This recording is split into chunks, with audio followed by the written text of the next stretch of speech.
আমার সামনে অনেক সাংবাদিক ভাই এখানে বসে আছেন।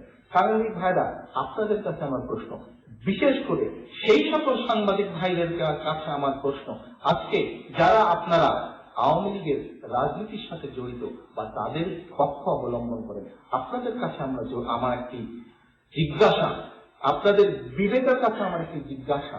কি সেই জিজ্ঞাসাটি হলো এই যে আপনারা যারা আওয়ামী লীগের পক্ষ অবলম্বন করেন, বিভিন্ন সময় তাদের পক্ষে বিভিন্ন পত্রপত্রিকায় লেখালেখি করেন, তাদের পক্ষে কথা বলেন,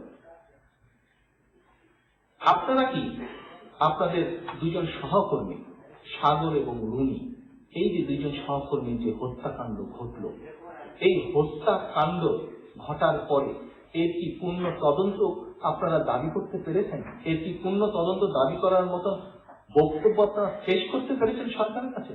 করতে পারেন না। এই যে আপনারা আজকে যে মহান, আমি যদি আজকে বলি এই যে মহান পেশায় আপনারা যে ব্রত নিয়ে এসেছেন, আপনারা কি সেই ব্রত, আপনাদের সেই মহান পেশা, মহান দায়িত্ব, কর্তব্য কি আপনারা পালন করতে সক্ষম হচ্ছেন?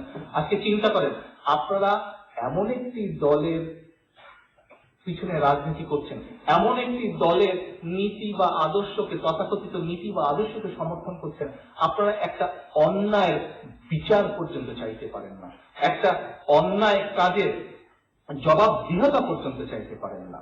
আজকে আপনাদের কাছে, আপনাদের বিপির কাছে আবারও আমার প্রশ্ন, অন্তত এই যে সাগরণী ছোট সন্তান মেয়ে, তার মুখের দিকে তাকিয়েও তো আপনারা আপনাদের সহকর্মীর হত্যার বিচার চাইতে পারেন নাকি? এতই ভয় পান আপনারা এই হত্যাকারী, সেই খুনি হাসিনা সরকারকে যে নিজের সহকর্মীর বিচারটাও পর্যন্ত আপনারা চাইতে পারেন না?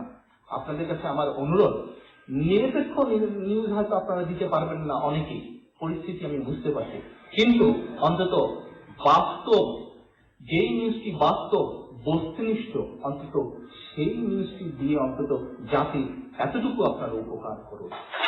এই উপকারটুকু আমাদের জন্য করার দরকার নাই, বিএনপির জন্য আপনাদের করার দরকার নাই। এটি আমি সকল সাংবাদিক ভাইদের জন্য বলছি না, শুধুমাত্র সেই সাংবাদিক ভাইদের জন্য বলছি যারা এখনো শেখ হাসিনা বা আওয়ামী লীগের পিছনে স্লোগান দেন। তাদের কাছে বলছি, আমাদের জন্য বস্তুনিষ্ঠ সংবাদ প্রচার করার দরকার নেই।